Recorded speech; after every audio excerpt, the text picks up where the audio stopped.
Well, hello, everybody, and welcome to the Deadly Draw podcast, our very first podcast here. This will not be really apart from our hunting team, Band of Bowhunters, but more or less just a chance to sit down with us, hopefully weekly, and discuss things that are going on currently, past stories, hunting stories, whatever topics come up, hunting strategies, food plots, you name it. So to start this podcast, that's a little bit what it's going to be about, is basically like team introduction, some of our past stuff, and just rambling as we go. So to start it out, I'll let one of these guys get started and introduce themselves and go from there. Want me to go? might as well. Swing around this way. All right. We're doing the whole spiel. The whole spiel. All right. Well, I'm Nick. And between sitting with my old man and hunting by myself, I've been hunting for about 25 years now. So a little bit of a stretch. Probably not as long as you guys, but It's right up there. Pretty close, yeah. But no, I started out bow hunting. Basically got a bow in my hands when I was about 5 or 6. My old man gave me that, and it's been that way ever since. I haven't rifle hunted or used a muzzleloader, so it's been strictly bow ever since. So other than that, that's all really I got. I'm Ryan, and I've got 25, 30 years in there as well. Started out gun hunting, switched over to bow when I was about 14, and like to do the muzzleloader still. Mm-hmm. Like to get the kids out when they come home from school and whatever. So, yeah. Well, I'm Dave, and I guess I started out gun hunting with my old man. You know, that age where you could get your firearm certificate, and he was bringing my brother and I out actually prior to that, just to sit with him and stuff like that. But the minute we could get our hands on our gun tag, and we went out and built our own stands, and he set us up on our own stands and basically did the whole don't get down until I come back and get you. And then he had drivers to come out there for my uncle and him as well. So it was a kind of cool experience. I never did shoot a deer with a gun back when I was that young. And then kind of got into my teenage years. I still went gun hunting with them guys, but I kind of pursued some other stuff. I was a musician, played drums in several bands and stuff, so I kind of got on that kick through my teens and into my early 20s. And at that point in time, actually knew Ryan from school. He's a couple years ahead of me, and then we kind of rekindled our friendship one summer. Met at a place that we were both employed at, started hanging out again, and actually we were both kind of pretty big into partying and stuff, so I guess I shouldn't really say hanging out. We were partying, and it went from kind of partying and hanging out together to actually we moved in together for a stretch there. And I remember getting up one morning after a later evening we had, and I looked out the window and happened to see Ryan out. He was out in the driveway shooting his bow, and thought it was kind of interesting or pretty cool, so I went out to check it out. And he was actually warming back up. League was going to start a couple weeks from then, so he was kind of getting back into shooting and getting some reps in. And he asked me if I wanted to try it and kind of gave me some pointers and stuff. And I started shooting his bow, and I was immediately just hooked into it, needed to get my own. And he was kind of gracious enough to kind of show me what to look for and stuff. Ended up going to, I want to say I got that one at a pawn shop or secondhand, that PSE, that first one that I had, and hunted with you that first year. Didn't kill anything, but we didn't really get after it too hard. There. But the following year, I knew I wanted to get a little bit more serious, and I went down and I actually got a new bow for myself. I went and got a switchback and started hunting a lot harder. And again, hunting with Ryan, didn't really have any of my own spots to go and hunt other than some public land and stuff that we had walked through. And finally Ryan set me up into one of his stands, and I got an opportunity, and I shot a doe, and from there it's just been like immediately blood, sweat, and tears. It's kind of the only thing going on in the boiler room for me now these days. Is just, and that was, shoot, I want to say I was probably, I don't even know how old I was, 22 or 23 or like something like that. 2007, 2006, 7, Yep. right in there. A few years back then. Yep. So, and then from there, just got more and more serious, got more and more involved, and really, well, I guess thought I had things somewhat figured out and stuff until Till it changes, right? yeah, until it was time for the bird to leave the nest and Ryan to say, well, now that you're kind of getting the feel for Time this, to figure it out. time to get out and find some spots, and that's where I really started picking up on like woodsmanship skills and, you know, stuff to look for and areas, the whys and hows and whens and that type of thing. And obviously, you know, I'm not even close to knowing everything about it, but just, you know, it seems like the more and more you are out there spending time in the woods, you know, the more sign you're reading, the more things that you're picking up on, the more experiences you have, whether it's bad ones or good ones out there, you're learning from it every time you're out there. And I think that's the most important thing to take away, is that it's, the kill is just, you know, just that small little part of it, that it's exhilarating, obviously, when everything comes together, but it's everything leading up to it that is just so grabs a hold of you. And, you know, It's all part of the hunt too. You know, it starts from, you know, training, right? Shooting your bow, all the work you put in all the way through. Yep. It's all part of it. So. Yep. And then just learning all of that, and, you know, again, like I said, just continuing to learn all of that stuff and keep pushing at it. It's been one of the best experiences of my life, for sure, aside of, you know, having the kids and getting married and stuff like that. It's right up there with one of the best things I've ever done. So how was the weekend? We haven't really caught up, so. It was good. Fast, but it was good. Yeah. Yep. Just more scouting and prepping for, well, turkey season coming up. Yep. And then a little bit for deer hunting too, you know, finding new spots and stuff like that. Taking the kids out, doing some, you know, shed hunting and stuff like that. I haven't been successful yet, but it was actually funny. My uncle, we were cutting some wood just the other day, and one of the little partials that I hunt or whatever, there's this main road just off a main road that goes through town or whatever, but he drove in right where our wood pile was at, and one of the antlers was right in the middle of the road. Nice. Yeah, Easy picking. yeah, that's what he said. He's like, what's taking you so long? They're right here. I'm like, the only place we never I don't looked. get it, man. miles You of can- walking. Yeah, you can walk 20, 30, Yep. 40 miles and not find anything, and then the next dude will just get out of his truck and step on one. Yeah, it's I- literally right there. Yeah. On the tractor, hauling wood, I found most of my sheds that That's way. something. It's just dumb luck. Not in the tire, I hope. No, but just from being up, you know, you're up higher and you just, right Better there. vantage point, I Yeah. suppose. I Yep. don't know what it is. It's dumb luck. But Yeah, no joke. All the years I've hunted, shed hunting, I've never found one. Just walking around, I've never found one. But my uncle too. We were in Wisconsin one year, and literally he was just going to see his tree that he had hunted the year before. As he's walking, it wasn't even 100 yards in. Found one right on the trail, and then looked up, and the other one was hanging off a branch right Nice. off a tree, just right there. Dumped them both in the same spot. Yeah.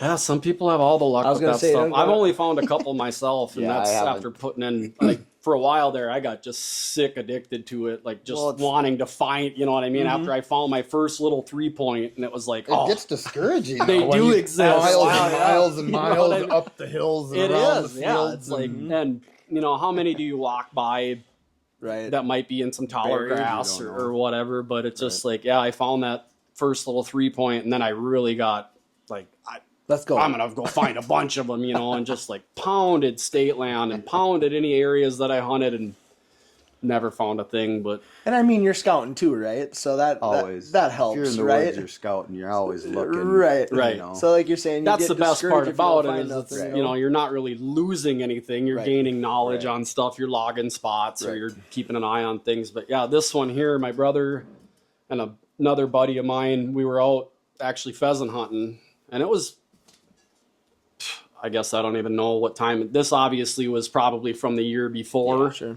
But yeah, we were walking through some tall, just, swamp grassy type stuff. And one of us I didn't, but one of them two stepped on it and kind of flung it up in the air. And it was like, and then seeing this thing, Oh, well, yeah. with that brow and stuff like that, I was like, Yeah. Jesus. And then, one of the other spots that I hunt, this, I believe, is the year before that big one that I blew it on over south of town over there. Yeah. And the property owner's dog actually, when I was there, came running out of the woods and he had that. And it was like looking at that and then just remembering that deer that I blew it on. He was a little bit taller and a little bit wider than what that shed shows, but Did you have a lot of history with that deer? no, that was actually the first encounter that I had with them. And I had got to that spot late. I went there. It was after work the Wednesday before Thanksgiving. And we ended up staying late to get some stuff done. And it was like 3:30, stinking from work. Not, you know what I mean? Just like not prepared at all. But I was like, man, if I get over there, I could just park on the road and I can slip in. I had a stand.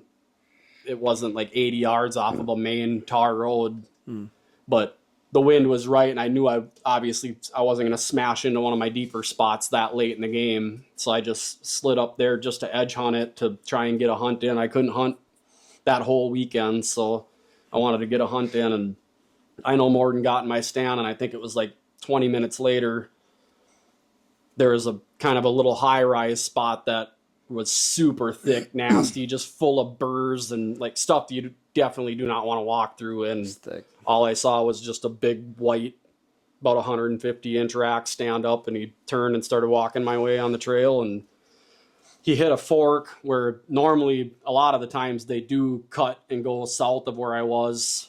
But there's another trail that headed directly west, right down past my stand. And he stopped at that fork and he looked to the south where I figured he was going to go, and then looked up my way, and he kind of like kept double taking, like, and I was pretty green yet when it came. I mean, I was probably 3 or 4 years into bow hunting at that point, and he finally flicked his tail and he turned and he started walking up that trail right at me, and it was just like total loss of control. The first time I had ever had a chance at anything that big, before that, the first buck I shot was similar to this one. It just had a weak left side, but this thing started coming in, reading the script, and I had no idea at that point what this will do to you, because it completely took over my body.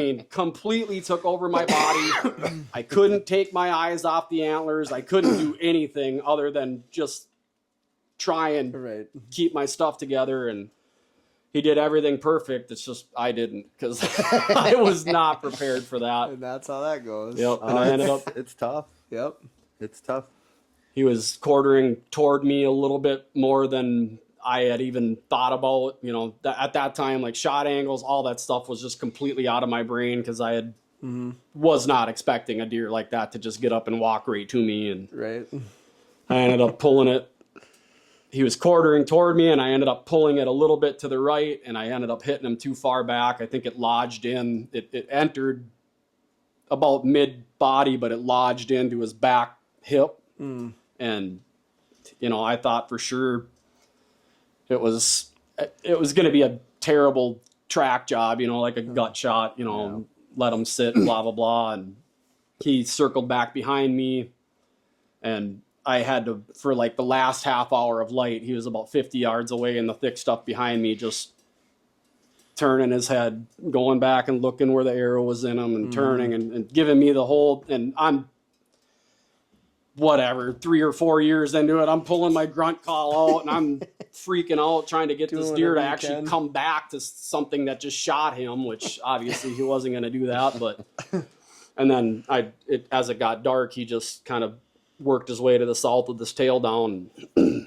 then, of course, get my stuff together enough to where I can climb down the tree, go to the impact spot, very little, if at all, maybe a couple drops of blood. Called you, completely losing my mind. Called Kiefer, losing my mind. Like, what do I do now? What's gonna happen? How do I find this deer? What do you mean we got to wait till morning to track this? Yeah, Right? and that was the heartbreak of it was, dude, you just gotta pump the brakes and try and wait to go back in there in the morning. And lo and behold, guess what happened that night? A couple inches of snow down on what was already going to be a minimal blood trail. Well, it snowed, but it wasn't inches. But oh yeah, it was like that. It's just enough to stick to the ground. Right? Yeah, so it was just a white blanket. So yeah, And as we're tracking, we're knocking leaves, knocking the snow off of it, and finding blood, but it was still pretty minimal, and it was a tough track. Yeah, spent all morning with you. You had stuff to go and do, and then Kiefer actually came and met up with me, and we spent like the rest of that afternoon looking, and to no avail. And then I went back there the next day and just started circling. Yeah. And then actually my brother, because it was his dad's property that bordered it, and I got permission from the neighbor to hunt in there as well. My brother went in there walking around with one of his buddies and his dog, and just nothing. I went over there for like 2 weeks after that, and I walked and walked and walked and just could not come up with anything. And it's a sick feeling there. I don't even know if that deer died. I never, that was before I had trail cameras or anything like that. So obviously I never had any more evidence of that deer. But I mean, man, like I said, I spent like 2 weeks in there, going there like every day after work and just walking around. And obviously I couldn't go further than like a half-mile radius just because of other neighbors and stuff like that. But it was tough. That was my first real hard, cold taste of heartbreak in the bow stand, and I don't think I'll ever forget it. I dreamt about that deer for years after that. Yeah, that stuff tends to stay with you. Yeah, but it drives you to do better, right? That's right. Yeah. To think of those shots, that placement before you pull the trigger, and make sure you're, think it through, and it comes with time, right? Yep. Think it through, you think it through, and you still mess up sometimes, I mean, you do. Yep. You're not perfect. Nobody is. Part of the sport. Yeah. So yeah, that was, I guess, the first hard learned lesson on that deal. And just as you said, just more time and more years into it comes a little bit more success, and I guess planning better and not showing up to your stand late and all that stuff to make you feel rushed when that moment does come. Right. So all the little things. How about you guys? First deer, first encounters? Well, I was 12. I was on my family's land, and first time sitting by myself.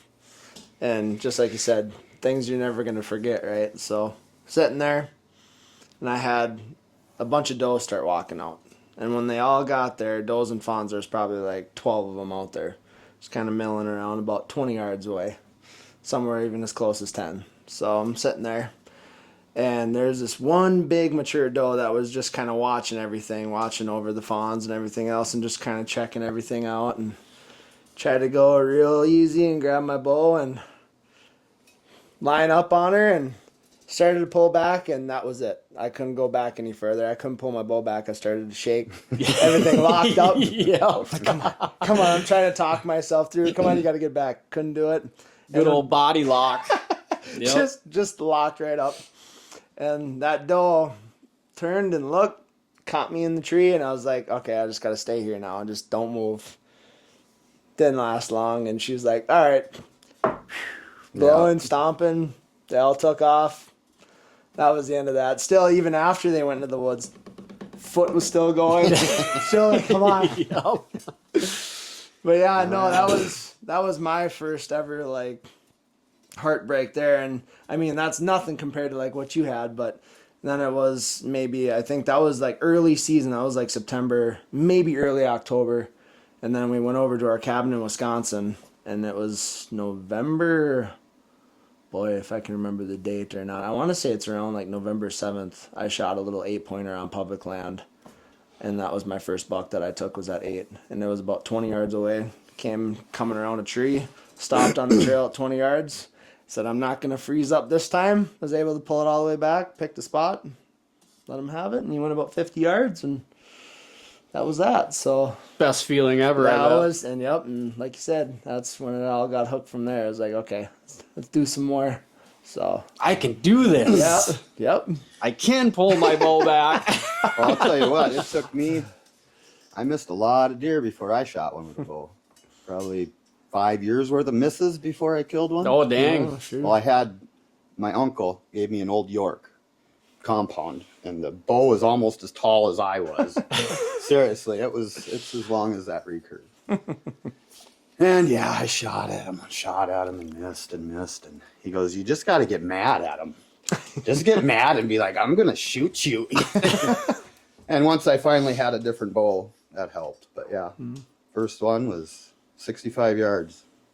Jeez. Yeah, I was out there. Not that I'd shoot that again. I like them 30 and closer now, you know. But yeah, I bought that bow and it had a single pin adjustable that was rusted at 30 yards.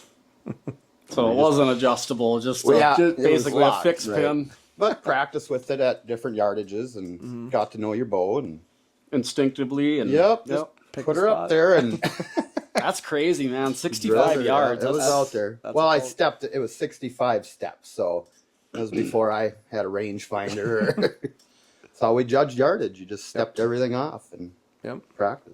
Now, did Yeah. you do that with all your trails too? When you'd go to certain trees Absolutely, and I'd stuff? step everything off and just know, yep, that's 15, that's 20, 22, whatever, right? Yep. And yeah, you just knew them. So, man. Yep. Like you say, before the rangefinders. but I don't think I've shot a deer over 35 since. I mean, I don't know. I don't like it. So much can happen. oh yeah, you know. a lot of variables. That was a wide open field, no nothing in the way, and I got lucky. and that's part of it. yeah, better be lucky than good, right? Yeah, I mean, judging even over 40 out in an open field is just so tough to do. Yeah. And there again, I didn't have a rangefinder then or any of that. I just guessed and let her rip. And everything worked out. Yep, it worked. That's awesome. It was destiny for Yes, that deer. Yes, it was. Yeah, I don't know. Not a game of how far, but how close, they say. You know, it's Well, to me, that's what bow hunting's all about too, right? the challenge. You want to be Outsmart 'em. how close can I get to them? How, right? You don't, I don't know. These long distance shots and yeah, guys can do it, but it's just not for me. I'm not gonna do it. Yep. Keep Yeah, I mean, close. it definitely, obviously, it broadens your range, you know, being able to reach out. But man, it's the difference between foam and a real animal is huge. You can't compare it. No. It's not the same. No. Yeah, you can't even practice for that. No. You can't. One of these or one of those and Yeah. 65, you know, or whatever, and who knows? Take one step forward or. Yep. And that's what's crazy, too, because, I mean, back then, bows weren't necessarily quiet either. No. Right? So that Yeah, it was a Matthews, but it was before all their parallel limbs, technology and all, that they've come out with, right? right. Sure. So, Old solo cam. yeah, They were good bows, though. still are. Yep. Still have that bow? No, I don't have that one. I have the one after that though. Still, Yep. Yeah. Yeah, our weekend, we were in a different mode over the weekend. We ended up going out west to Devil's Lake, Yeah, you guys went out there. chasing some walleyes through the ice one more time before season wraps up. couldn't ask for better weather. Yeah. Yeah, we pretty got nice. we got so lucky. I can't even believe it. Like, we thought we got lucky last year with a couple nice days in a row, but this, I mean, we got out there and it was like dead calm Thursday afternoon, That's nice. which never happens Especially out out there, yeah. there. And then Friday it was a little breezier, but not anything bad. too bad.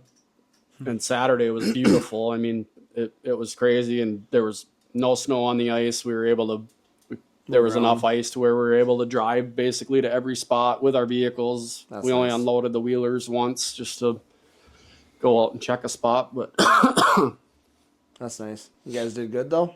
Yeah, we caught fish. That's Yeah. for Yeah. sure.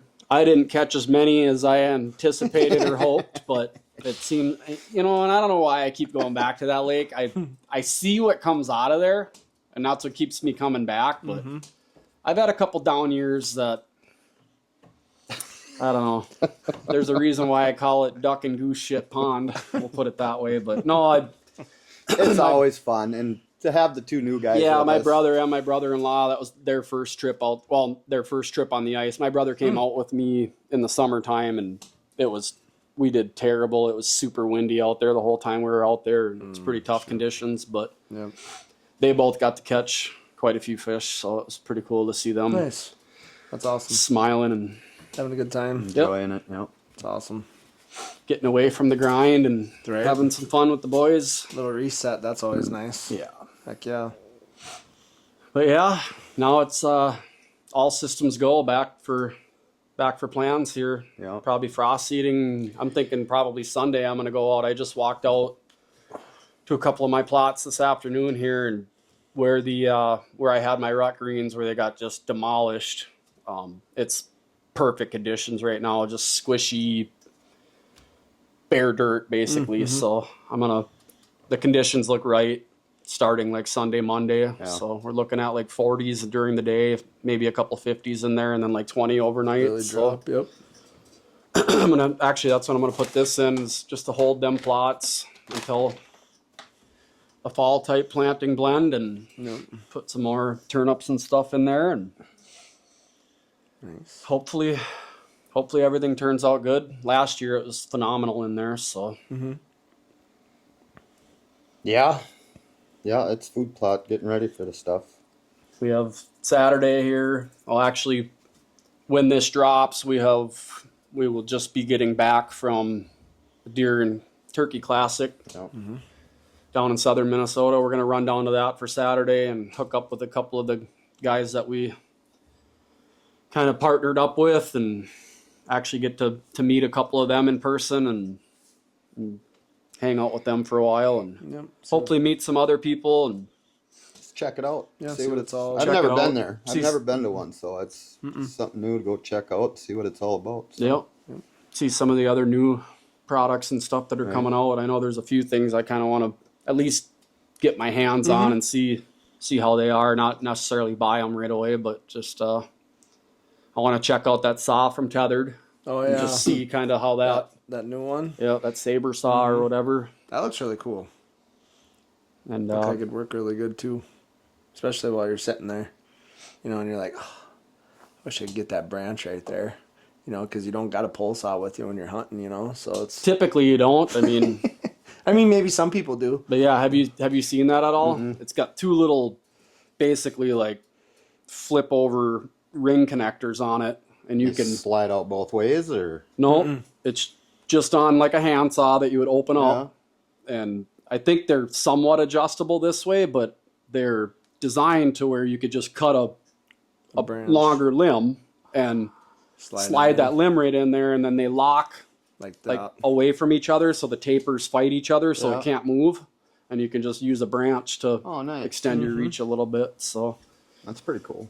that way you can pack it in. Well, if yeah, you're- you don't have to pack the Right. 3 a whole foot section. Yeah, bar I mean, with you, even right? that Huimin extendable one I have, it's nice because Yeah. it breaks down, or telescopes It's in. another but- thing to carry and pack exactly. and Yeah. drag So, with you, right? Right.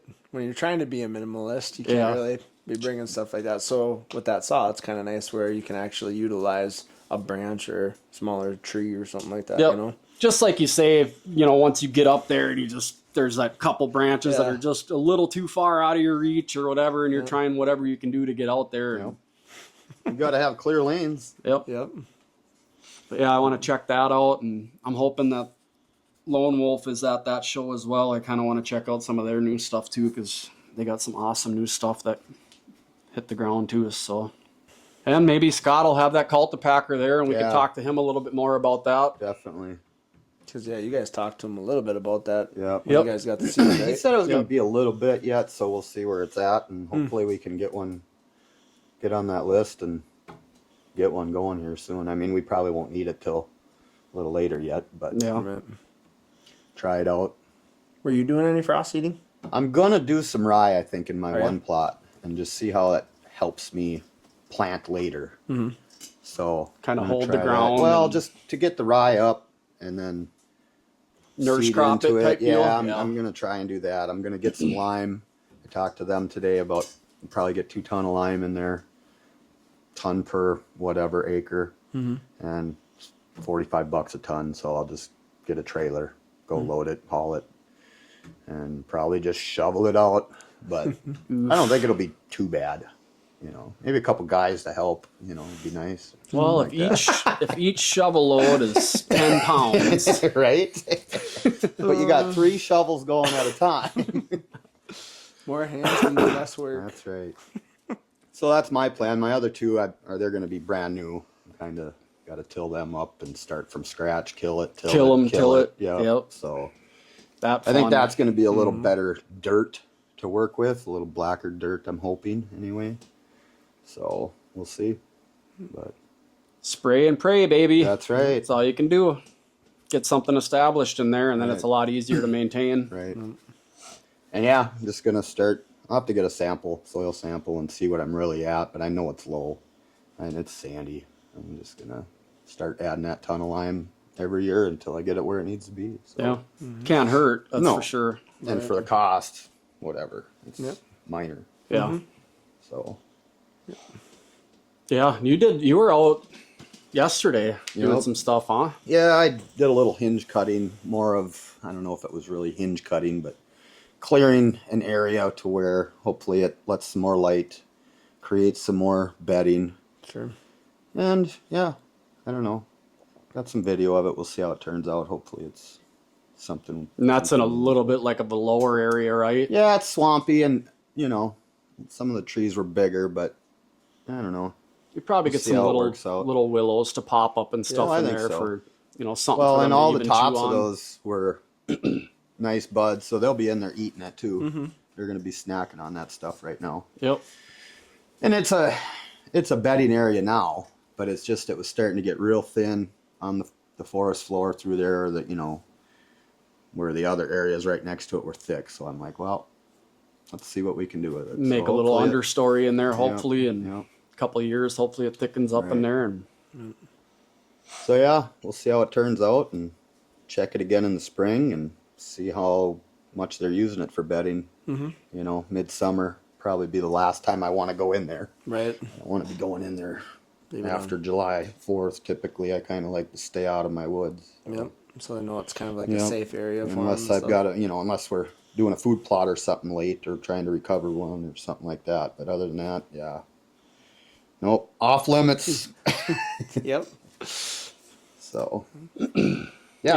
any sheds or anything when you were I out? haven't. I'm gonna try and do some of that this weekend. Get out and maybe Thursday, Friday. It's supposed to be nice before we're gonna get some nasty weather Saturday. It looks like so. Do you still have cameras out or no? I got one, and I just had little Spiker still holding on this morning. Oh, did so, yeah, but I think 99% of them have dropped. Most of them have dropped. Right.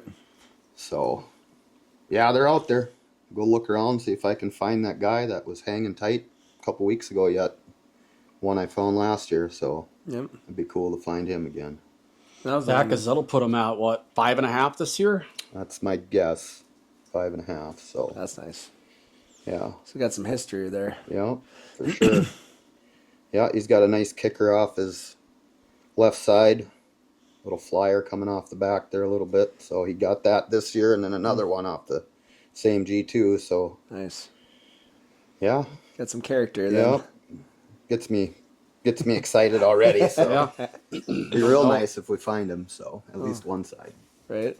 So yeah, I know you guys are kind of like frost seeding, getting that started. Looks like I'm gonna hold off a little bit. I'm gonna try a little later season seeding, but because right now we got rye that goes through some of our food plots and stuff like that, and then some of the fields that we lease had alfalfa There was some clover and stuff like that too. And then the other fields over had corn too. So I think we're going to hold off a little bit and then we'll try that seed in some other spots later season, stuff like that, and go from there. So, and then we just recently cut out some spots for turkey season too to drop the ground blinds in. So Yeah, that's coming up fast, really fast. I mean, it'll be a month away here. yeah, It's a month now. yeah, Yeah. yep. Yeah, I should probably get some blinds out too and get ready. I did see a group of birds finally driving home today that were Yeah. out and about, out in the seen a couple sunshine. on my way and out here too. So that was a good sign. I didn't really stop or see what they were or whatever. I just happened to see them quite a ways out in the field. And nice to see them around again. Moving around, yep. Yeah, it won't be a couple weeks now, and you should be able to do a little driving around and scratch calls and Start hearing them kind in of the get a morning going to location work. on them. Yep. So I'm hoping that, and I don't know what their percentage of surviving the winter really is, but man, I had one around here that he would not stop every single morning. And I mean, just to rub it in, step out of the front door, going to get in and go to work. And then you hear him hammering right across the road from me in the neighbor's pasture. It's like, You yeah, exactly. So I don't know if they stick around or, you know, I would imagine they got a pretty low percentage of making it to the next year, but I don't know. That's hard to say, right. you know. I guess it really depends on predation and, you know, how hard the winter is and stuff on them. But And this year again wasn't too bad. no, it wasn't. February got cold. It Yeah. got cold, but there was no, I mean, we had snow, but it wasn't feet deep. Nothing or crazy, anything, right? yeah. Yep. So, Yeah, we had a couple toms that are still hanging around from last year too, so hopefully make a move on one of them this year. So Yeah, your old man got confirmation that you got a couple hanging already, right? Yep. So that's they're hanging around where I had some blinds last year, so that's exciting. You kind of know going into it that percentage is pretty high to be able to go on, you know, right. Yeah, property I you're think familiar with and get after them. one of them I had an opportunity on last year too, and funny story there too.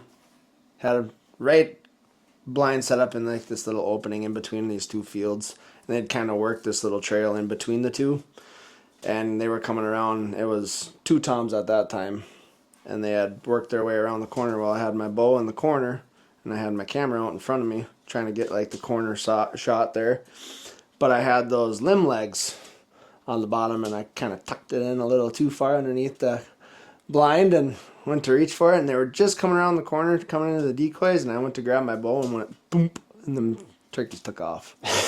Like shit. Got all on film too. I'm like shit.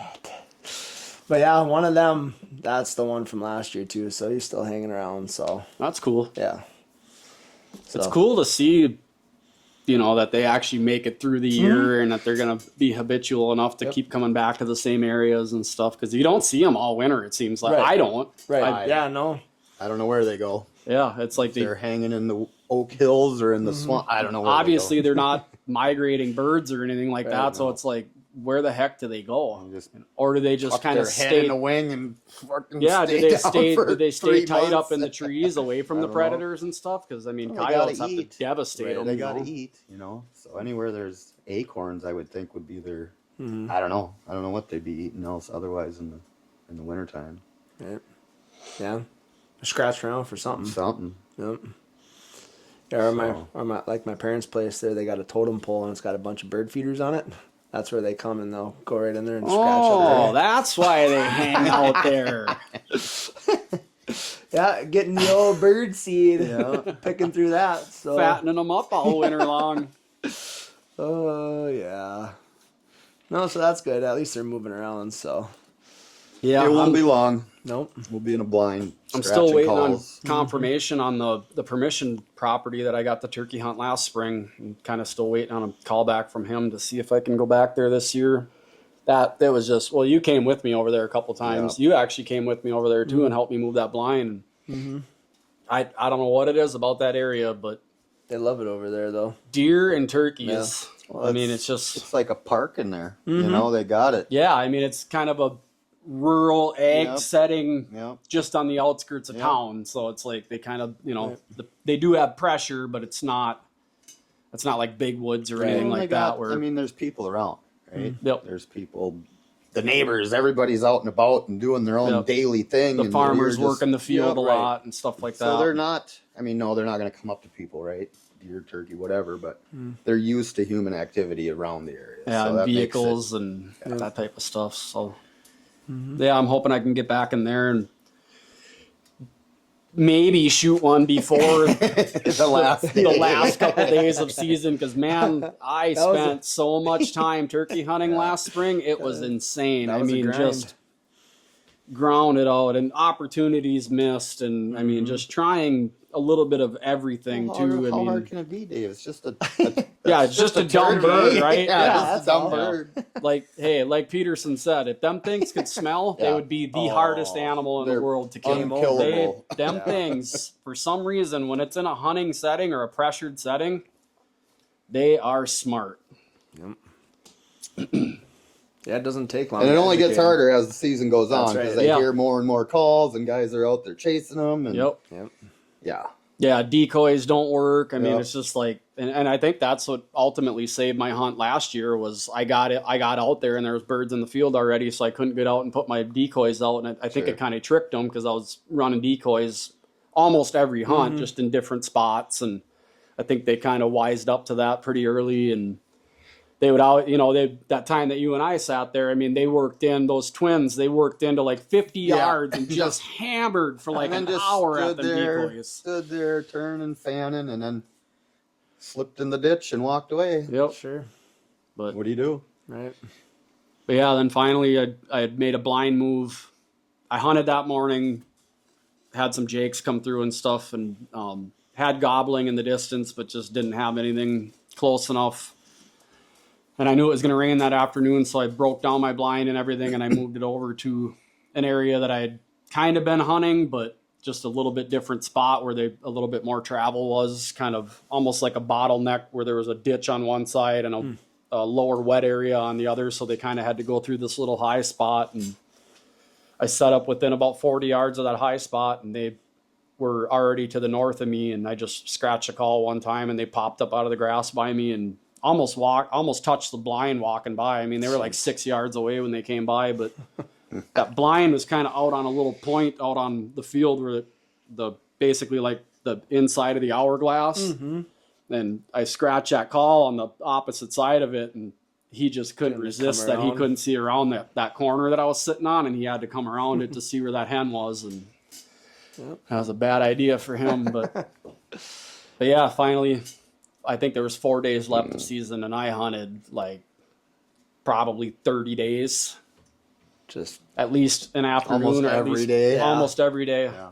and different farms and Right. even a couple spots on public land and stuff like that. And it just with a bow, self-filming. Most of the time in like a run and gun setting where I was just like finding a brush pile to climb into, or putting some camo netting up in front of me. I would bring the blind out, but it's just more stuff to pack around if you want to try and be mobile. But Yeah. man, trying to self-film and do all that stuff too is just it's a lot.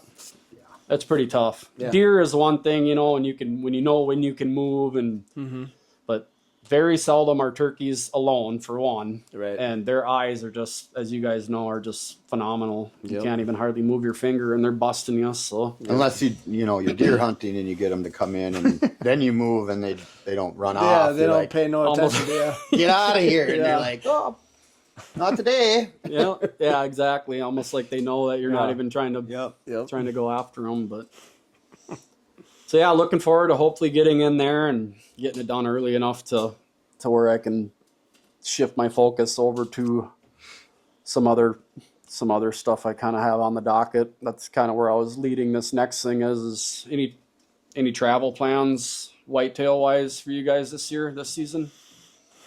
Yeah. I know you usually go to Wisconsin, right? Yep. Yeah. Every year. I'd like to get over. I wanted to last year. I just had too much stuff going on with family and other things that I just wasn't even going to attempt it. So this year, definitely want to get over to Wisconsin and see what it's just something new. Yeah. You know, so, and it's close Yep. for me. Run over there maybe a couple weekends. So that's my Yeah, and it's plan. not tags aren't too terribly bad. No, it's for not too non-resident bad. over there. So Yeah, I'll be over there too. Trying to get over there a little bit more this year too. I'd mostly go, onesie, twosie, early season and stuff like that. And then I was mostly in Minnesota, but a lot of my bulk was over. So when everybody's rifle hunting over in Minnesota, I skate over to Wisconsin and bow hunt over there for 2 weeks and try my luck over there. But yeah, I'll be Wisconsin, Minnesota, and then I got a buddy that lives in North Dakota. I applied last year for a tag. I didn't get one. So Yeah, because they really reduced the Yeah. non-resident. I think the non-resident archery, I think, is down to like 300. well, I even think the residents there got to apply for tags. I believe. I'm not sure. That's Yeah, crazy. they're Maybe They it's had a just certain huge, areas. I they don't had know. a huge winter kill though a couple years back so. that really knocked them back, and they had some EHD they found over there too. So, Yep. but yeah, you should have a point then. Yep, So, I got a and I point. would think Yep. that I would think North Dakota should be every other year, if not every third year, probably. But I don't know. I mean, with that low of, right. I want to say it is. I think it's only like 300 Yeah. Yeah, it wasn't very many. non-residents or whatever. So Right. don't quote me on that, but I think I read that somewhere. Yep. I'll have to look it up, but. Well, how about you? Here, obviously, Yep. Missouri. I'm probably going to go back to Missouri. Kind of made a connection down there, and they, it's in a pretty good area, pretty close to several parcels of public. So, it's actually not too far away from where you and I had gone last fall. Yep. But yeah, just actually happened to meet this dude. We got to chatting actually on one of our video comment sections, and I sent him my info, and we kind of just started talking on the side, and he was like, "Hey, I have a guest house and stuff on my property, and if you're ever down here or whatever, if you want to stay here, you're more than welcome to." And I was like, kind of freaking weirdo is trying to rope me into coming down there, and it's like, because you don't know, what I Right, mean, right. especially on the internet in these days, and Right. very seldom are people trying to just be Help nice when they're someone reaching out, out right? or helping Yeah, it's- someone out, especially in a hunting setting. It seems like it's just getting like Yeah, it's not dog very eat common, dog. right, Like nobody wants to give anybody any information. Nobody wants to help anybody out or that type of deal. But Right. he was super, like, went down, met him, and I mean, just like opened up basically his house, introduced me to his wife and his daughters and stuff like that, and just we kind of hit it off, and yeah, he's like, you're welcome to come down here anytime if you're planning on hunting, next year and stuff like that. And then coincidentally, this about a month and a half ago, he had called me randomly because we had been keeping up over the winter time, just kind of texting back and forth and sending each other goofy shit memes and stuff like Sure. that. But he's like, "Hey, I was just talking to one of the farms that I used to work on, and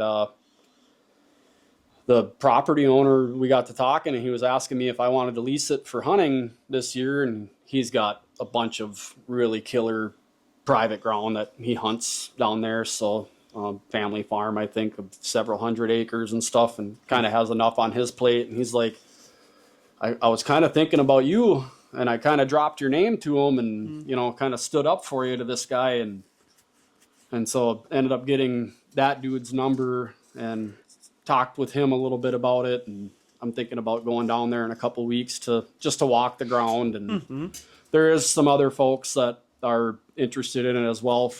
I want to say they're from like Virginia or something like that. Oh, really?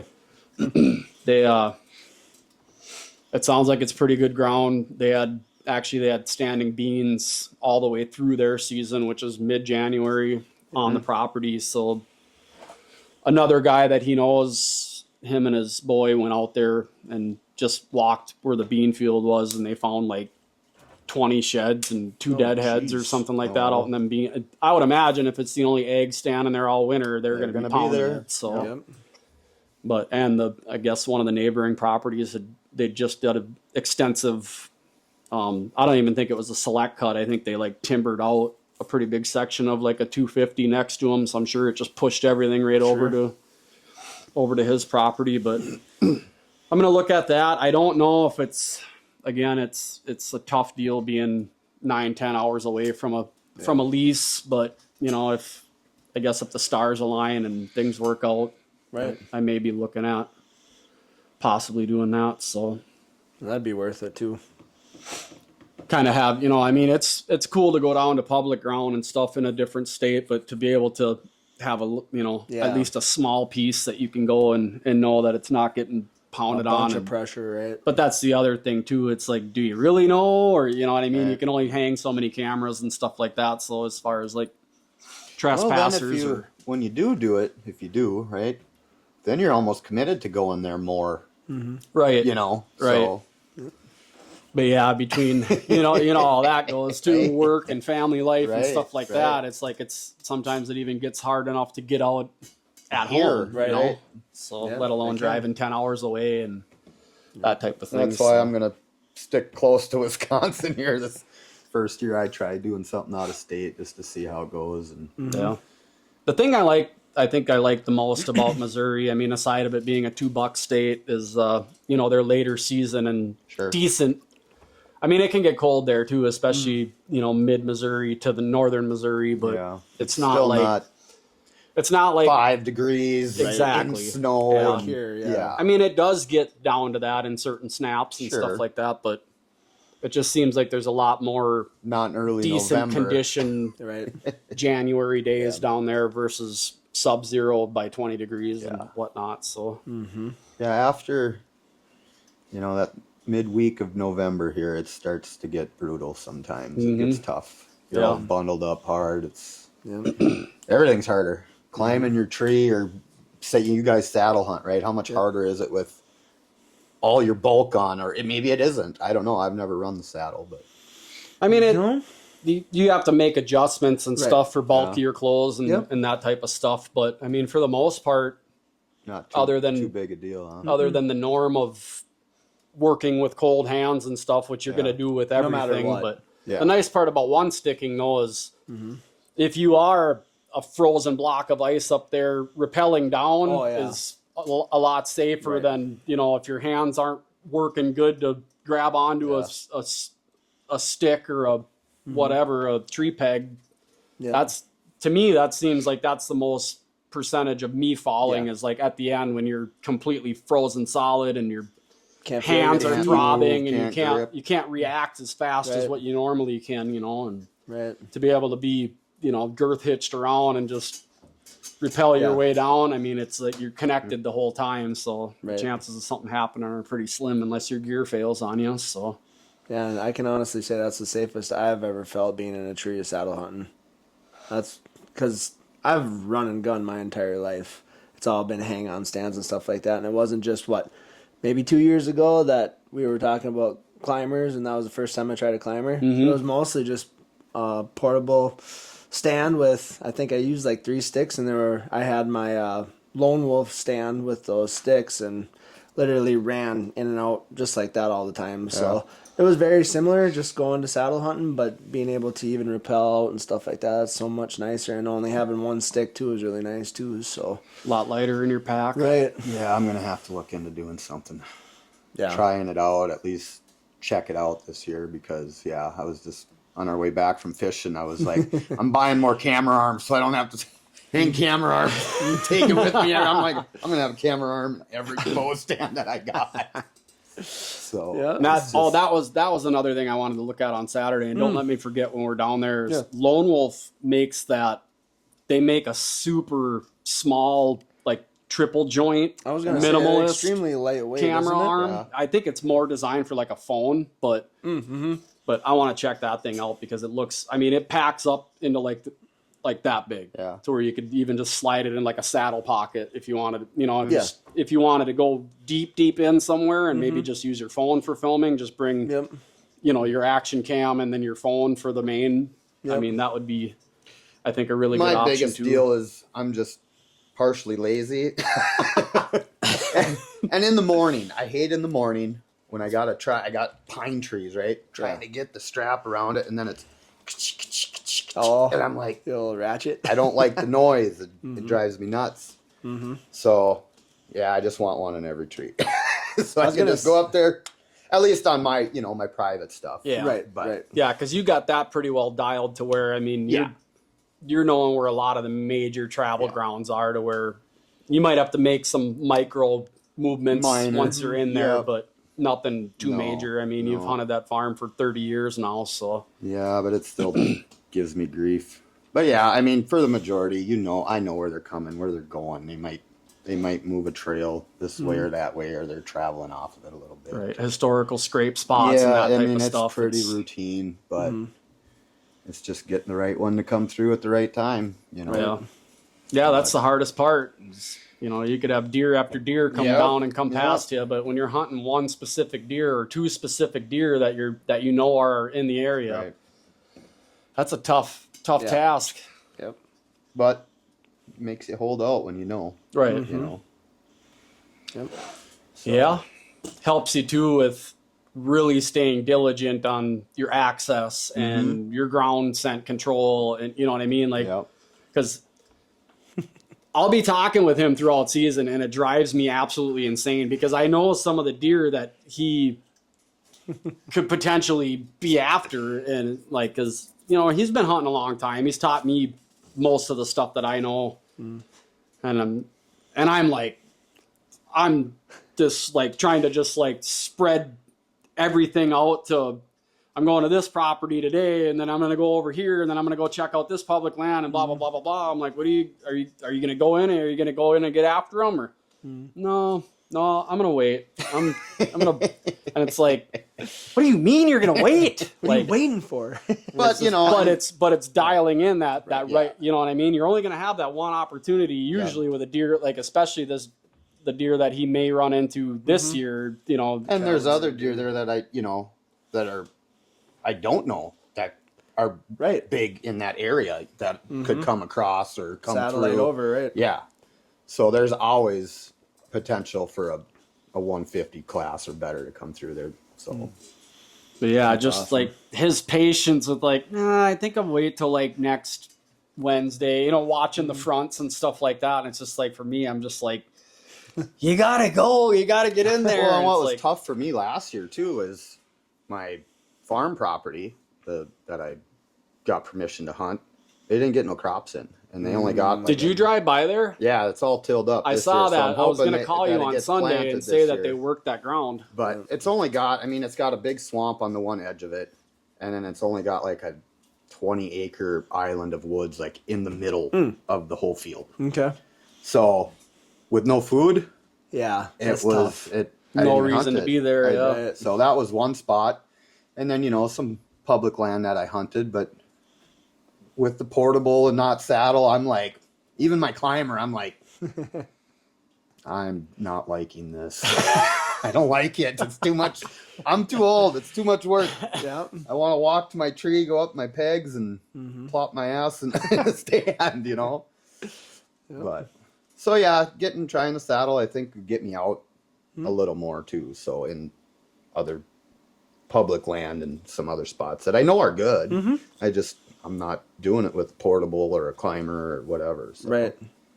I feel like we were able to get into a lot more trees too. That switching over to saddle just seemed like there was more opportunities with that kind of stuff. Because I mean, our platforms that we have are like there ain't nothing to them. You can get into a smaller tree, a poplar or whatever. I'm sure, right? Yep. Yeah, I mean, you can get into some pretty tiny stuff, as long as you have some cover by you. Yeah, that's the biggest thing. Because you watch a lot of dudes, like even like in Dakota, for instance, they're hunting just little, because obviously there's just little shrub deals that, I've even seen guys where they'll like fence rows or tree lines. A group of them together and hang from it or sit on it or somehow get in it. So yeah, for the versatility, that part of it's nice. There are obviously there's disadvantages to everything. I mean, there's some situations where it could get kind of tough, and with your bridge in front of you and stuff like that, especially when you're filming. I mean, there's just no fun. It just adds so much more when you're trying to maneuver a camera arm around, and you could be staring at a a cattle path next to you, and the deer that you want to kill comes over there, and he's like, I'm not going down that trail. I'm gonna come and I'm gonna figure 8 around over here behind this tree, and you know, it's just like trying to get yourself into a better position. And I know like you have that step ring too now that to where you can actually get yourself completely 360 around the tree, and that would be helpful too to be able to do that. So but yeah, just getting used to it. And it's not for everybody, but it feels wonky at first, but I don't know, once I got used to it, it was like, man, why was I spinning tree pegs into trees for the last 15 years? I couldn't believe you did that to begin with. I was like, oh my God. Because literally I started with sticks, right? Yeah. So it's watching that, I'm like, That's all I've ever used is pegs too, until I got those sticks from you. And yeah, I did that on a state land trip this year, and I was like, what the hell? I'm not doing this again either. Well, no joke. No, I shouldn't even say that I started with sticks because I didn't. So you know what? You ever see those single steps? So they're not like the screw-in ones, but they got the strap on them. Where you swing them around, just hook it on that loop, and then you cinch it tight and kind of work it in. That's what I started with. So they were individual steps, but they weren't like the screw-in ones. But even still, I mean, there's some playing around with that because that's just individuals, right? So it's pretty similar. But yeah, the way you guys are trying to get them in there, it's like, shit. And then, I want to be in this oak tree. Yeah, right. Yeah. And then we did it. We didn't have no harnesses or nothing when we used to hang stand. Exactly. No, you just crawled right up. Hanging up. If it wasn't an arm, it was a leg. Or branches. Exactly. Yeah, doing the monkey bar hang. And Yeah. not anymore. No. I mean, it definitely keeps you physically ready for everything, but man, there's just too many opportunities to make a mistake and fall and ruin you for the rest of your life. I still use all that stuff for my stuff setups at home or on the farmer's land because I got so much of it. Right. You know, I just have 20 stands out throughout all the properties and just go. Right. But, yeah, public or wherever else, you know, I don't like it. Yeah, right. It's just too much work for me. Yeah. Freaking coffee got me just. I was gonna say, I know. I was like, good Lord, Dude, wow. My wife had coffee made already for tomorrow morning with the alarm set or whatever, and I thought when I because it's both one of the pod deals and the pot in it combined. Well, I thought when I put the pod deal in it that it bypassed the other Did you deal. double shot it? Oh, triple. I made him a freaking espresso because we make our coffee pretty strong but that's for a 12 cup thing of water, you know. Oh, I put his on 12 ounces just to fill a coffee cup. Well, it streamed through that pod and then through the entire thing of the filter full of grounds. Yeah, too. no, I was like, everybody's gonna think I'm nervous. And I'm just, well, that's like I said. I started to take a drink. You're like this, like, oh shit. When I grabbed the cup because they're clear cups, I was like, God dang it, that looks pretty black, you know. And so I popped the thing to pull the pod out, like and then I popped the other chamber and I opened it, and the grounds were all wet, and I'm like, like right out like, of the tar pit. And he's got to get up at like 4 for work. I'm like, oh man, are you sure you want to drink that? Well, I was just shot. I showed up and I was just drained. My body is just wrecked from doing all those trees yesterday. Oh, sure. And I was just like, I better have a little coffee, you know, maybe wake me up. Now, I'm gonna be bing, bing, bing, bing, bing all night long. Yep. Whatever. I got something that'll counteract that later. Yeah. Oh, shoot. So yeah, let's maybe step back to last season, kind of go over how last season went for you guys. Last season was tough. Yeah. Shoulder, dealing with that really put me back. It was tough to get out. Yeah, I had to really work at it. I was wondering if you were going to be down and out there for a while. I almost had to go to a crossbow or something like that. Oh, don't you dare. No, but I did. I had to go back and do some physical therapy, get my shoulders strengthened back up. I couldn't pull my bow. Wow. When season started. I couldn't pull it. I had to crank it down like over half. And it was still a struggle. Oh, shit. So I just, got the rubber bands out and was stretching it and trying to shoot more and more. And I had a couple good encounters, but never got to pull the bow back on anything. So Shoulder better now though. It is, and I've been shooting league every week, so that's helped good. a lot. And keep after it. Got to get warmed up, and I didn't Yeah, shoot. we got to start shooting again here. Yep. I didn't shoot a lot last summer. Like normally, I shoot a couple times a week, and I just fell out of that routine, and it really affected it. So Yeah. yeah, keep shooting. Getting older don't help either. Yeah. Right. No, league's nice for that kind of stuff. And it's too. fun, you know. Well, I mean, you swung a hammer for 15 years Yeah. and wrecked your shoulders. Yeah. And that's That's two hard. surgeries later and Yeah. stuff. It's pretty impressive that you're tough. even still shooting. How are you still shooting a compound? How? Well, I I got to get the rubber bands. I heard that was the perfect recipe for a crossbow shooter. Oh, well, it's mind over matter, I guess. It all depends on how bad you want it. I don't know. You know. I mean, I guess if I get to that point where I cannot physically pull one anymore, I mean, I'm still want to get out and bow hunt. If that's the only way I can do it, I'll do it. Right. Not that I want to. I mean, I love my traditional Well, and I mean, compound as much as traditional is, right? I mean, right. but yeah, I mean, that's just Well, that's where it's kind of at, why they you were. know? I mean, aside of the medieval times when they made Yep. a crossbow to kill people or whatever, they, you know, they were kind of brought in as more of like a handicap thing, right? I mean, How deep you want to go down this one right now? well, yeah, we'll save that Till for another Yeah, episode. I think we, We'll save that I think for we wait the on that. But maybe yeah, the I next mean, one. it's just, yeah. I mean, it's what we like to do, right? It's the bow. It's Yeah. where we're at. So, yeah.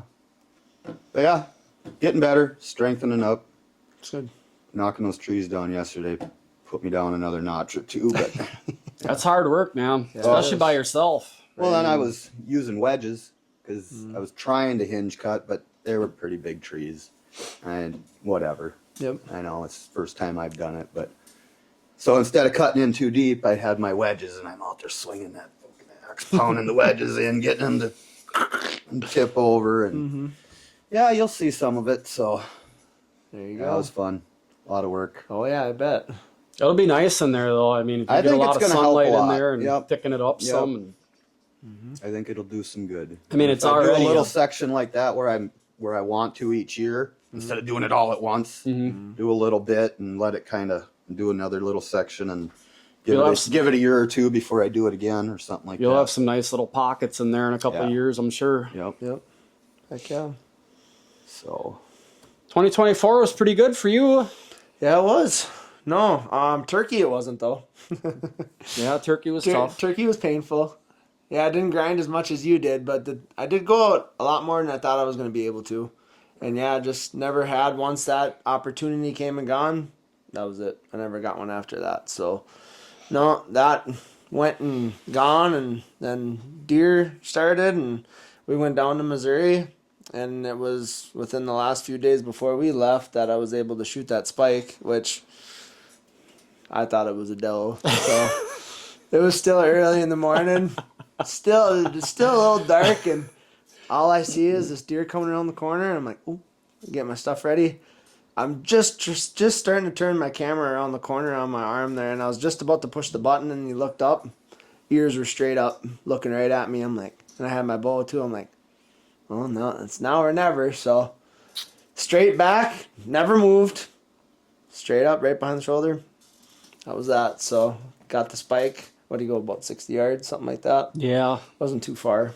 60, 80, somewhere in there. Yeah, and that took care of my, what the heck was it, 15 or 16 year drought. So that was kind of nice to get that monkey off my back too. So that was nice. And That's insane.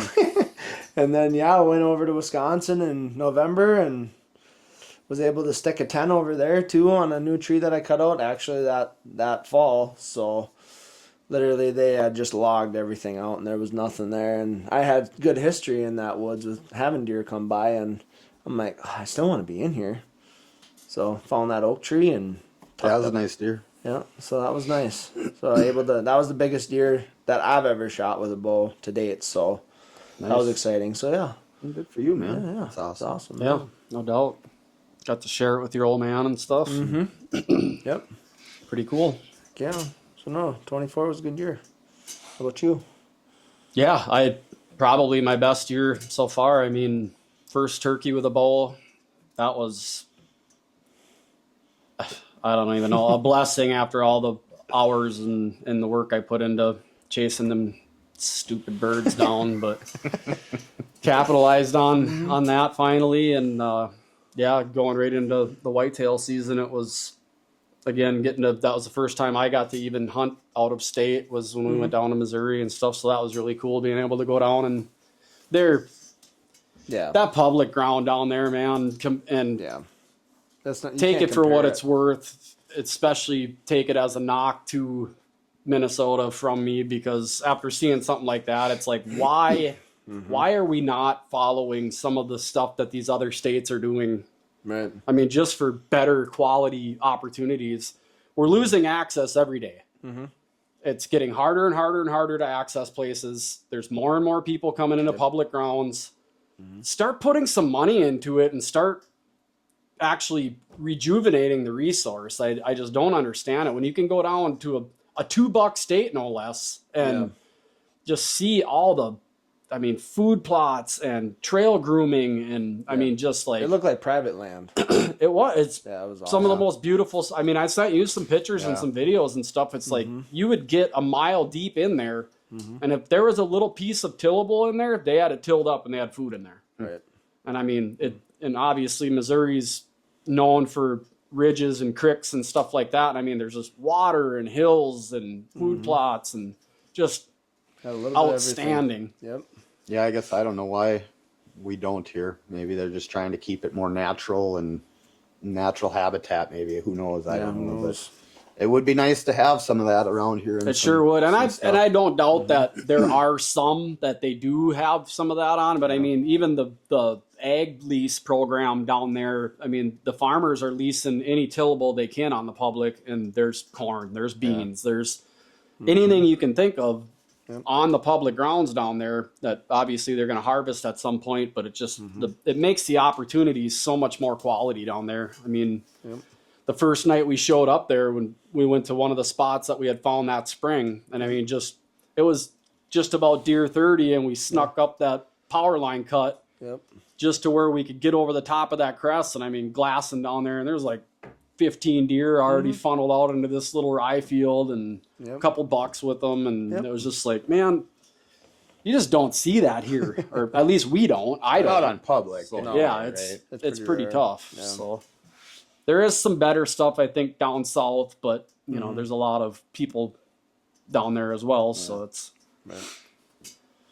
but yeah, getting a chance to go down there and see that. And then I didn't shoot anything in Missouri. I had a couple opportunities at some does and stuff like that early that I guess I wish I would have capitalized on, knowing how the rest, that first trip we went down there ended up being on one of the early antlerless seasons. So, and the particular spot that we went to ended up having this group of dudes from all over in Missouri that this was their hunting camp every year. And it was like, and they were like still hunters, most of them crossbow hunters, and they just last 2 hours of the day, they just walked. And you caught a few on camera too. Walking through, checking fields. I got busted in on 3 times, like, and I mean, right at that window, like that last half hour. That one dude, I had already taken my arrow out of the bow and got it in my quiver and stuff like that, and then I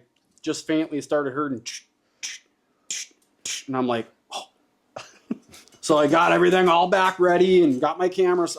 Luckily I didn't take my camera stuff down yet, but got that all turned on and stuff, and I'm clicked on, and I'm like, everything was perfect. Finally, you know, and he was doing the kind of like the step, stop.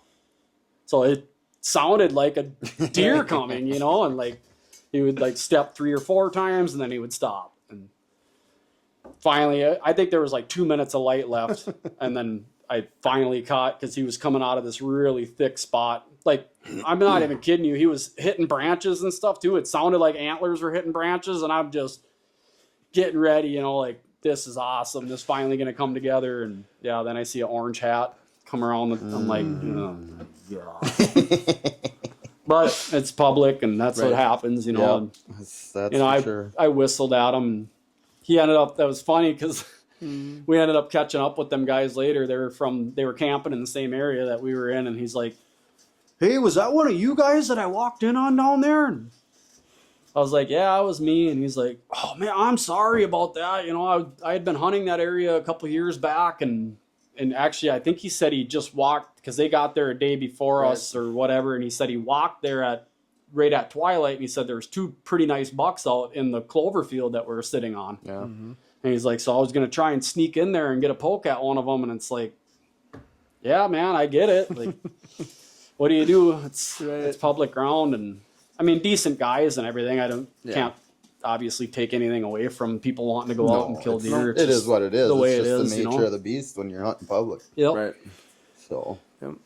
But yeah, got to see some pretty cool stuff down there, and look forward to going back down there. And Yeah, 'cause you were able to go down there a couple times. yep, You went back later, down too. in December. Did see a couple decent deer on that same piece of public, and a few packs of does and stuff like that. Just nothing in range, and went over and checked out a couple bow only spots and stuff when I was down there in December, and that might bring a couple more opportunities this fall as well. So yeah, then came back here and ended up none of the permission pieces that I had, to my knowledge, had the one shooter that I was tracking got shot in early October by the neighbor. That was a nice deer. That was a big deer. And so I was kind of a little bit deflated around here, going back to the drawing board. Like, now it's like, pick areas and try and get in there, and obviously not running cameras on public or anything, but running cameras on other permission pieces and stuff. And had a couple decent deer on that property, just nothing like crazy to get excited about or anything. And then had an opportunity actually over the gun season on a satellite buck that I had not seen before in there. Came through, and to the fault of trying to get camera equipment and everything all lined up to get it on film, I missed that opportunity. That was probably right around I guess if you have to put a number on it, probably around 140, 45 inch deer, somewhere in there. But missed out on that one, and then later on caught up with a pretty decent one on public. So November 25th it was.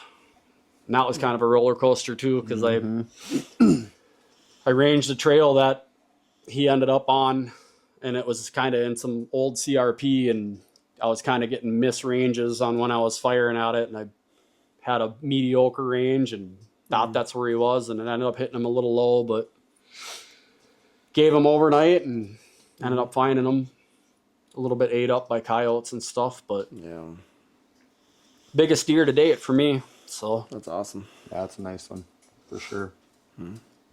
So yeah, just I guess coming into this year, kind of looking forward to doing similar stuff, but at the same time, I think the biggest thing I kind of want to accomplish this year is to shoot one in Missouri, if the opportunity presents itself, and then just try and gain a little more patience and stuff, and I tried last year to stay out of areas the best I could, and I just kind of lost patience and went in there on wins that I thought I could, and ran into that same old story of thermals and stuff starting to mess with you in the end of the evening. And it's tough, because even when you think it's good, that's like my chunk with them hills like that. Says the wind's this way, and just from experience of hunting it, it's doing something different. So it's just years and years of being out there, right? Yep. So yeah, to gain a little more patience on that, and really to try and save those key core areas for that couple day time frame. But the thing with us here is you're always trying to beat that rifle season opener clock, so it's like you get to that point in the season, when like Halloween rolls around, when you're like, oh, it's kind of now or never. Crunch like time, even if I'm not getting pictures of them, it's that time of year where deer are coming from different properties, they're chasing does around, and it's you'd be surprised how much doesn't get shot during rifle season. That's true. I've seen it a lot where you think, oh, it's the end of they're all going to die, Yeah. And they survive. They, not all of them, but a lot of them do. So there's always keep that, right? Yeah. So, And it's hard to believe in some of the areas that we hunt by because it's, I mean, every corner you go around, there's a box stand with orange in it. So it's like, how can these deer, I mean, unless they're completely waiting until it's pitch black out to even get up and go and eat, it's like, man, I don't know how they can even stand up where they're bedded without getting seen and at least lead thrown at them. Right. It seems like there's orange about every 100 yards in some of the places that I hunt, but through the pumpkin patch, yep. yeah. But yeah, they do it. They adapt. They know. It's like They after survive. opening day, it's like they know it's time to hunker down in a swamp or out in a thicket or whatever. So Yep. so yeah, kind of looking at trying to restrain myself a little bit more, at least on some of the permission side of things or private side of things that I'm hunting on. So and really, there hasn't been anything. I guess. I don't have that many cameras to run. I think I have like 6 of them or something that I run that, I don't really get that much intel to where it's like, oh, where's that 4.5? He's got to be 5.5 this year, Right. that type of deal. So I don't really have a lot to look forward to other than, getting out there this summer and starting to get those velvet pictures and stuff and see what's going on. So I don't have a target buck per se or any history with the deer right now that I hope that one that I missed the opportunity on at that other permission farm, if I get to hunt it again this year, I hope he survived, but I don't know until I'm hoping to get over there and shed hunt it next week, maybe after work, a couple days. Yep. And that is if, again, if I have the permission to do so. So maybe get lucky. I don't think they really winter there. So Right. I'm not. That's like mine too. I mean, they might be there for a day or two, stick around, and then they move. Or the farmers they leave some corn up for them, and so they're probably over there congregate more. over there, Yep. But they still move around. So get out and do some looking next week. Yeah, for sure. Yeah. Head down to that show on Saturday and Yep. See what that's all about. have some fun down there. Yep. Get back and get to work. Yep. Right on. I think we could probably wrap this one up. I think so. Next episode, I think we may just have to dive into crossbows. What do you guys think? We'll see. We'll throw some topics together and pick one. There was a meeting today actually on Oh, was it really? partial or the inclusion. Obviously it expires June 30th here in Minnesota, so things are heavily tipped in favor of continuing the way it is, which is full inclusion Yep. for everything. But there are a few groups of guys and a few other bigger just regular compound season advocates, if you want to call them that are trying to push to get some muscle in there to at least maybe put some sort of a season on it Right, versus Like a muzzle loader. Yeah. With, Yep. You know. Yep. Like some guys that I've been talking with and reading about or reading comments on are maybe advocating for that season to start along with the gun season and go for the rest of the year. Some guys are talking about even like waiting until the muzzleloader season and go for the rest of the year. So it'll be interesting if any of it makes it to the table and Yeah. even gets any momentum behind it. I mean, again, I don't want to dive too far into Right. this episode about it, but we'll save that for the next one. And Yep. anything you guys want to add before we wrap it up? I don't think so. I think we've just about covered everything personally, so. Yeah.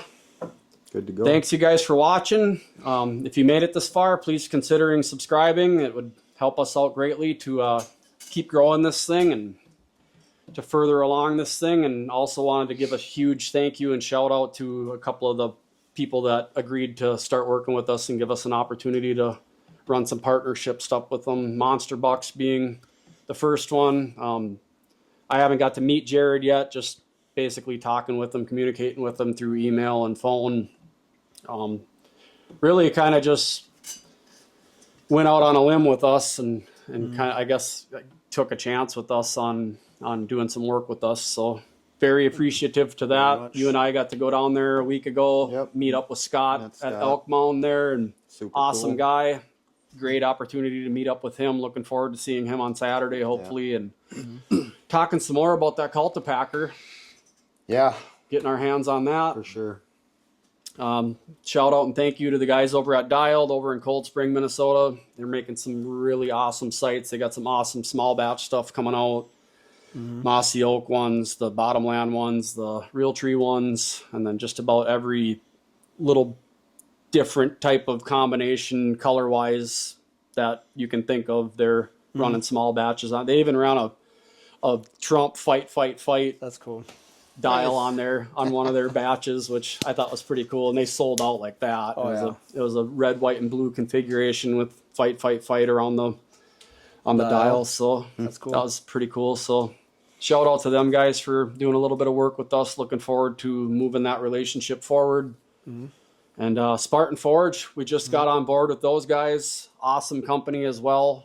Talking with Kurt over there, and just the biggest thing for me reaching out to those guys is seeing what they did, like with this last hurricane season, all these natural disasters and stuff. They stepped in and they unloaded or onboarded Spartan Forge onto a bunch of service workers and firefighters and all these people that are helping out down there trying to get materials to these people that are stuck down there from all the storm damage and stuff like that. They put Spartan Forge free accounts on everybody's stuff. That's awesome. They were helping out. I want to say they were partially helping out with like all the helicopter pilots and stuff that were flying around down there trying to help out and whatnot.